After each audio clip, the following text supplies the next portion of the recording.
Pause Live, the UK's largest menopause event. Get solutions to your symptoms. Meet over 70 brands. And laugh out loud at our live stage. Plus, free taster sessions in our wellness hub. Come and connect with your tribe. Tickets are from just $10.99. Get your sparkle back and head over to pauselive.com. Hello. Hello. Hello, Victoria. How are you today? I'm very well, Dee. I hope you're well as well. Oh, yes, absolutely. Was really looking forward to you coming on the show. And because we have met a couple of times before. Yes. And I wanted to introduce you to Debbie and Natalie, who are really excited about you coming on. And we want to talk, I know we're going to talk about treatments, etc., but we want to talk about you because you've achieved so much, haven't you? Oh, that's really kind, Dee. That's really kind.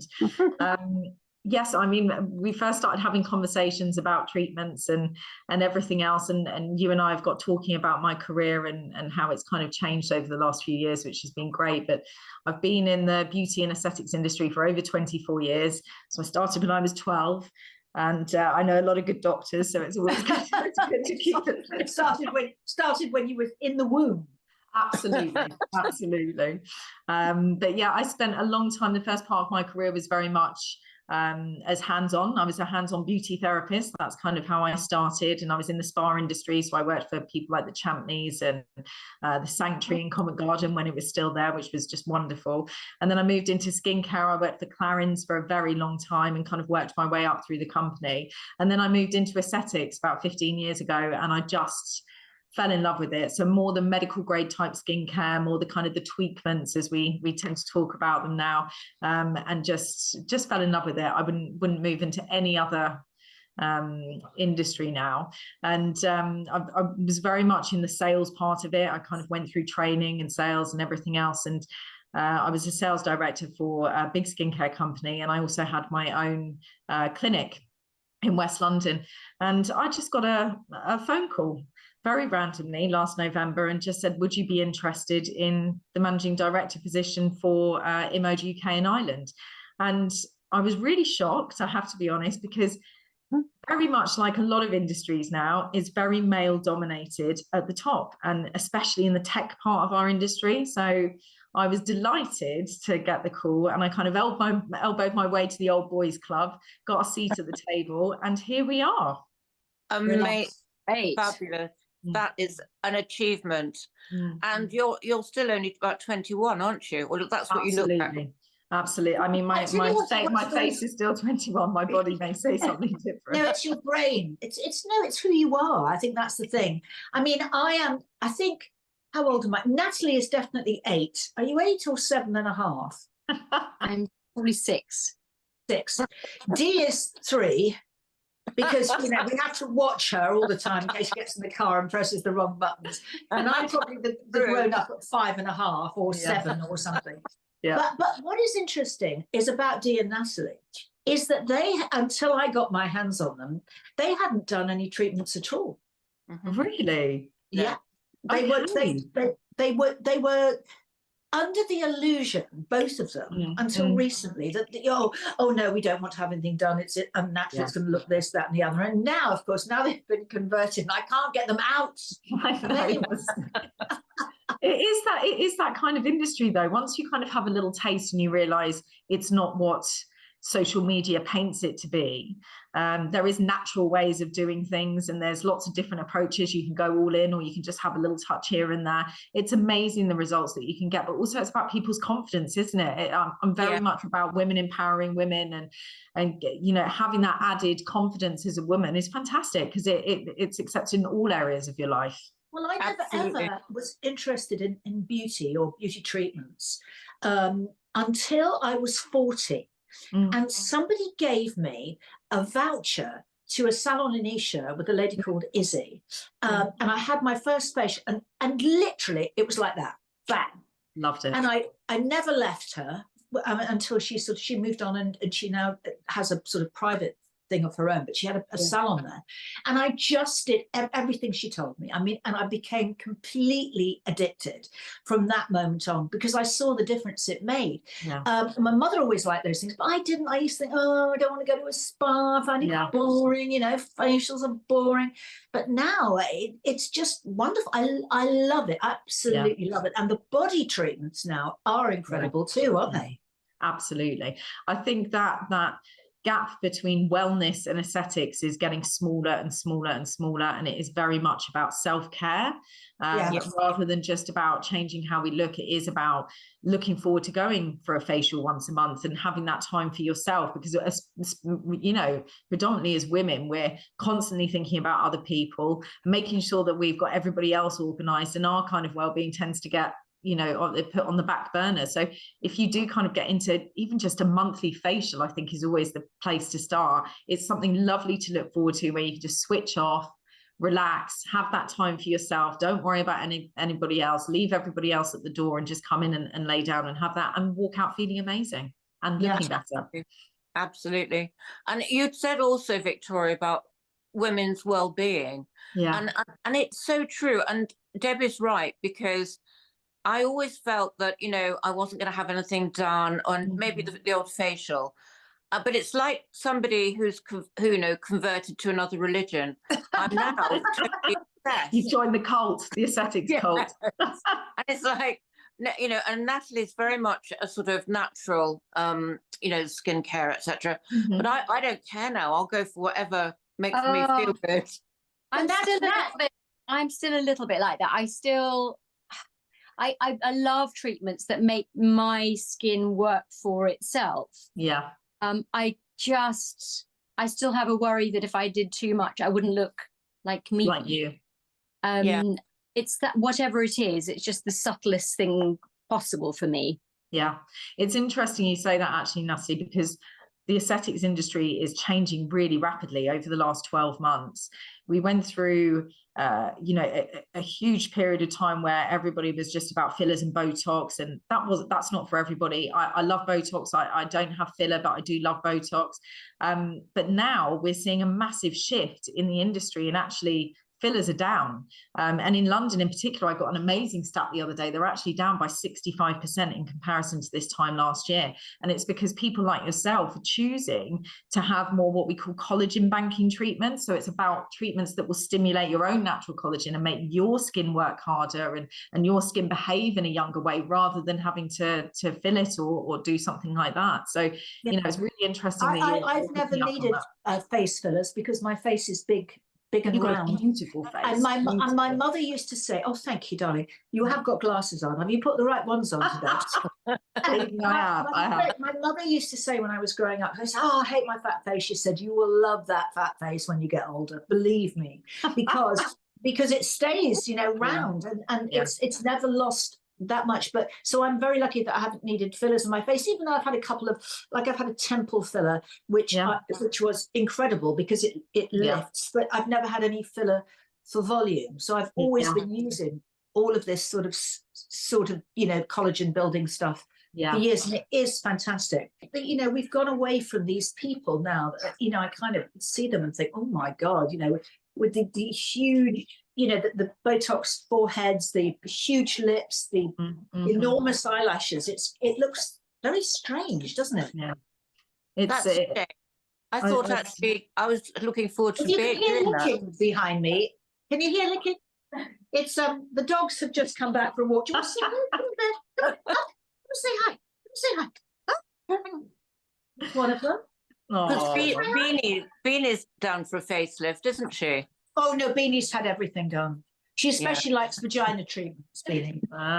You know, well, she would, you know, because she's a sex maniac. But obviously, come here. Actually, funnily enough, on that, I saw a really interesting post the other day about a guy saying, why is it that all the 40-year-olds look 20 and the 20-year-olds look 40? And it's really just true. what you're saying, because people in their 40s are having these collagen boosting treatments like you're having, Natalie, things that are going to make your skin work harder so you look naturally better, whereas the 20-year-olds are all having a lot of filler, and the lips, like you say, and the lips and the cheeks and the lashes and everything else. So it's quite an interesting take. and great coming from a guy. I love that.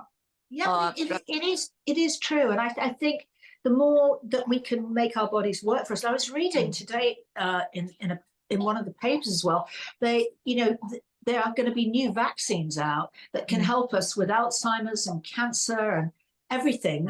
So people who are getting older, I think that I am fitter now than I've ever been in my entire life, which is bizarre. I never thought at this great age I'd be zooming around with dogs and all of this and having more energy than I've ever had.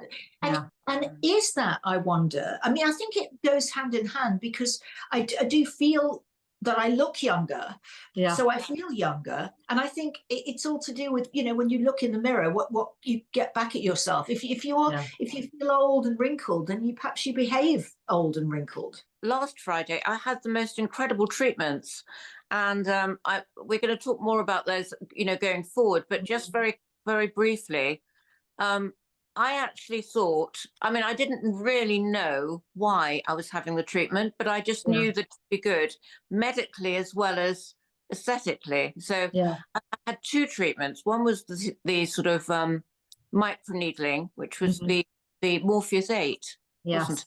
Where did you have that? On your vagina? Yes. Listen, I'm going to put your mind at rest on this, Debbie. So obviously Immode is the home of Morpheus 8, so everybody knows Morpheus 8 as this very famous facial treatment. It's about collagen banking. It's about inducing more collagen into the skin, and it creates a very small trauma to make your skin heal itself and behave in a younger way. But there's lots of other ways that we can actually use this technology. And when I first came on board to Immode in January, I really only knew about the facial treatments, Morpheus 8 and Face Tight and things. So when I got to know the rest of the portfolio, I was absolutely blown away by the Empower RF machine, which is our women's wellness platform. And I'm really on a bit of a personal mission, but also a company mission, to try and remove that taboo from women's wellness treatments and really champion these women's wellness therapies, so that we start to have a lot more conversations about them. 5-10 years ago, nobody was talking about menopause, and now we always talk about menopause. And the same should be said for these kind of issues. 1 in 3 women are affected by incontinence at some point in their life, and I actually think it's higher than that, and the doctors will probably think it's higher than that. And when you say incontinence, people don't think of it as, oh, well, I don't wet myself all the time. But do you sneeze and sometimes leak a little bit? Do you jump on a trampoline or leak a little bit? All of these things, they're very, very common, and we don't talk about them enough. We also get what we call atrophy as we get older, which is the aging of the tissue down there. So it can start to lose its shape. It can start to hang down. It can start to feel a little bit more uncomfortable than it would. But there's a lot of ways that we can actually help with these. So for instance, from a personal perspective, I've had 2 children. I would get up to go to the loo at least 3 or 4 times a night. And that's just something that we learn to live with as women, but we don't actually need to live with that. So I've been having the treatments, and of course we invited Dee in last Friday, and she experienced 2 of our vagina health treatments, or for the vulva. What do you do? What does Morpheus 8 do with your vagina? So we have a very small probe, okay, and it has tiny needles on the end of it, and we run the current through it exactly as we would for the face, but just a different shape. So we insert it into the vagina, and we actually do very, very small microneedling inside, and what it's going to do is tighten the skin, produce more collagen, increase the blood circulation, and it will just give you a much better internal function. So it's not about how it looks. I think when people think about designer vagina treatments and things, it's all about how it's looked. It's not about that. It's about helping you with not having to go to the loo so much. It's helping you with atrophy. It's helping you with comfort down there, vagina dryness, anything like that, it's going to help with. So Dee has literally got the vagina of a 21-year-old, or will do when she finishes her course. Oh my God. Improves sexual function. There's so many great benefits to having this treatment down there. It sounds scary, because Morpheus 8 has a reputation maybe for being a little bit uncomfortable, but it is not uncomfortable, is it, Dee? How did you actually find the treatment? I was apprehensive, a little bit apprehensive, because I thought, I didn't really know what to expect. But it was Dr. Sarah Jenkins, who I think is fantastic, actually. And she administered it, and it was not uncomfortable at all. It was, it just felt like a vibrator at first. And, and in fact, I had these two guys filming me at my head, and it was so funny because they were saying, "What's it feel like?" You had a film crew as well. My goodness. And they would say, "What's it?" And I said, "Well, it's just a tingly feeling." I didn't feel embarrassed. I didn't feel uncomfortable. In fact, it was quite empowering, the whole experience, and I really enjoyed it. And actually, Dr. Sarah Jenkins was explaining it to me as she was doing it, all the medical benefits. Yeah. And also, we had a whole conversation about vaginas and how and the image, self-image, because everyone's vagina is different. Yeah. And I think if we knew that when we were very young, it would have been a completely different ball game, going out with dating and men's sort of or our attitude to it, actually. Well, And I don't think that I mean, for our generation of women, you even thought about it particularly. I mean, do you know what I mean? It was just there, and I find this.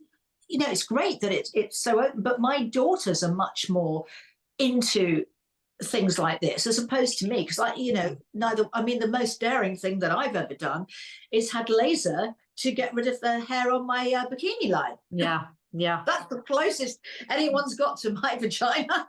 But I think it sounds a lot scarier than it actually is. You had two parts to your treatment, Dee. The first part of it is something called V-Tone, which is just a very small probe about this big. You put it in yourself. You're in control of this treatment. There's cream put on there. The doctor tells you how to insert it, and then it's what we call electrical EMS, which is electrical muscle stimulation. And what it actually does is stimulate those muscles to make them tighter. But it's the equivalent of doing 30,000 Kegels. Now, we get told to do these Kegels as women. We're not really shown how to do them. What is a Kegel? So a Kegel is where you're tensing and building those muscles inside your vaginal walls. And when you're having children, you're told to do these Kegels all the time because it will keep everything a lot healthier down there. After you've had the children, you need to rebuild those muscles back up. And this is, it's hard to do. They're really hard to do, and very few people actually do them correctly. But to be able to do 30,000 in 20 minutes, which is the Are you talking about pelvic floor exercises? Pelvic floor exercises, absolutely, absolutely. I do pelvic floor exercises, probably not as many as much as I should. And also, I found I wasn't explained anything about the vagina. So when it all started happening, I thought there was something wrong with me. And if that had been explained to me, then that would have made my life so much easier.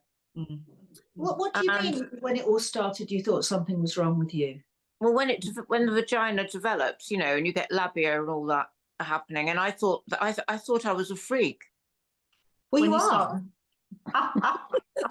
when you start to go through perimenopause and menopause, we have a lot of changes down there, and we're just told they're normal, and we just need to kind of get on with it. And actually, that's not the case at all. All of these things can be helped. It's about functional medicine. It's not about how it looks, although it can improve the appearance of it more for a functionality.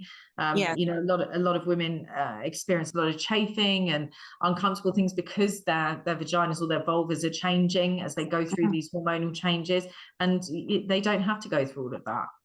Exactly. And I think I'm talking about as a younger, very young teenager. That I think that was the most traumatic time for me. That would be when I would want to say to people, to young women, this is okay. It's okay. Everyone's different down there. I think nowadays they are much more together with that. I think with us it was very, very taboo. The thing that I hated, would suddenly get these enormous boobs, at 11 years old. And you think, oh God, what the hell are these? Because you consider this sort of lithe little child that you were. Yeah. And then all of a sudden, you've gone from this little lithe child to these things that have arrived. Yeah. Yeah. And I don't know, you didn't get any, did you, Dee? No, I was the pancake. And my mother actually went to New York and came back with everyone was getting their first bra. Yeah. Victoria, and she came back, and there were 2 pieces of elastic. That's all it was. And she said it was probably the first sports bra ever. And she said, now this is really great because it comes from New York, and you know the Americans are always like, you know, that didn't convince me because my best friend had this pretty little white bra with lace, and I wanted it, but you know I didn't have enough, and it stayed like that. I think the education in school is getting better, for sure, and they're starting at a younger age. But I think, you know, we need to be having these conversations and have these open conversations with our friends and with our daughters. I think it's really important because it was very much taboo. You didn't really talk about it. I didn't really talk about it with my mum. I don't really think. You know, I got my first period at 10 years old. Can you imagine? I was very young. That was the first conversation we'd had about it. Wow. We deal with a company called Number One Bras, and she goes around schools explaining about bras and about boobs and how they grow. Yeah. And you know, it's almost like that everyone needs to work together now. Yeah, absolutely. You know, because these things were never. I mean, I was really lucky because my mother was you know, sort of European anyway, and she had the most fantastic figure, and she was also a beauty queen. But the minute I got boobs, she said, right, this is what you do. You have to wear good bras. You know, she just, you know, looks after me. And so that was because she looked so lovely. I was just, you know, I just trusted her. For a long time, we've always been in the school of thought that sex was for the man. And I think now that we've got a lot of female empowerment going on, you know, people are starting to realize actually we can have the best sex of our lives as we get older, especially 40s, 50s, 60s. That is the time when women really come into their own. And if they're feeling confident, you know, in themselves, but also down there, it's only going to make it better. So being able to improve women's sexual function in later life is fantastic. Men have Botox injected into their penises now. What for? But to prolong erections and to improve erections. Whether it works or not, I thought it would have acted the other way around. I thought it would have made them go like that. I know doctors that do it. It seems to be a bit of a craze at the moment, I have to say. Where do they put it? Which end?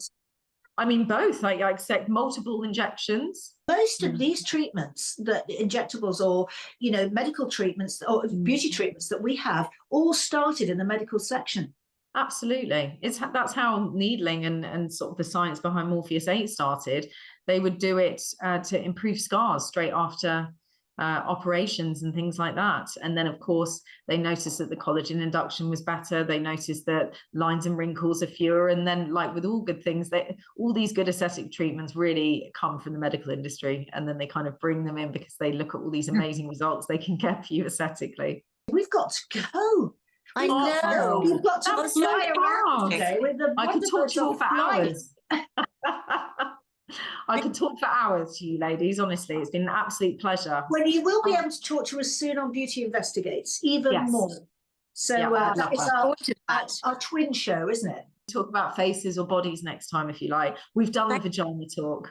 We have. Thank you, darling. That is so brilliant. And we'll see you very soon. Thank you so much, Dee. Thank you for having me, ladies. Lovely to see you all. Lovely to see you. Bye. Bye.